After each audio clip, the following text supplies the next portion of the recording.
we've come across the seas, with boundless plains to share. Good morning, ladies and gentlemen, boys and girls. Welcome to Australia. The way I see it, Australia is a better place because of multiculturalism. But before I explain why I feel this way, do you even know what multiculturalism is?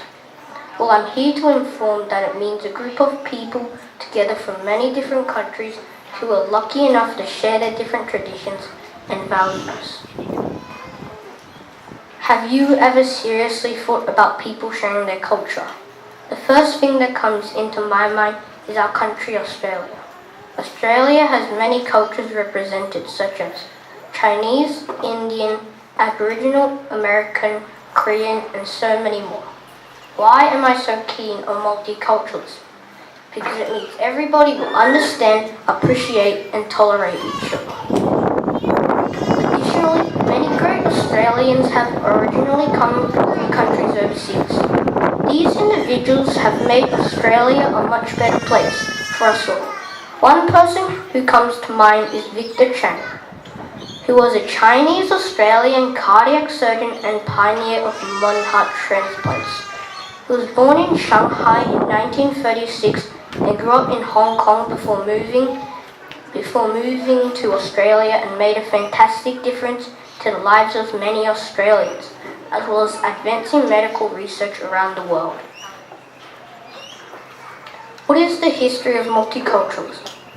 Well, when the Europeans first arrived in 1788, Aboriginal ancestors had lived in Australia for 50,000 years.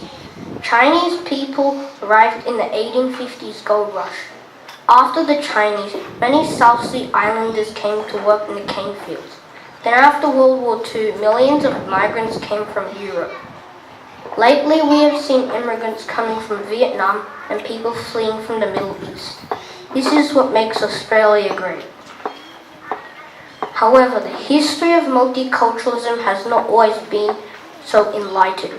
Soon after Federation, a set of regulations called the White Australian Policy were progressively introduced. The policy was meant to give preference to the English and stop the chain of Chinese migrants. Luckily, this was changed by the Racial Discrimination Act of 1975. When you consider that multiculturalism allows us to learn different languages, eat lots of great food, and make friends with people from different cultures, how can you argue against it? My friend can speak Swedish, my mum can speak Cantonese, my dad can speak Shanghainese, and at home we all speak Mandarin. For these reasons and more, Australia is a better place because we are multicultural. If people hadn't migrated and created more, then there would be none of this. In other words, without all this multiculturalism, there would be no culture. In conclusion, I believe without doubt that Australia has become a better place because of all the people from around the world who we welcome. Those who come across the seas, with boundless plains to share. Welcome to Australia, a better place because of multiculturalism. Thank you.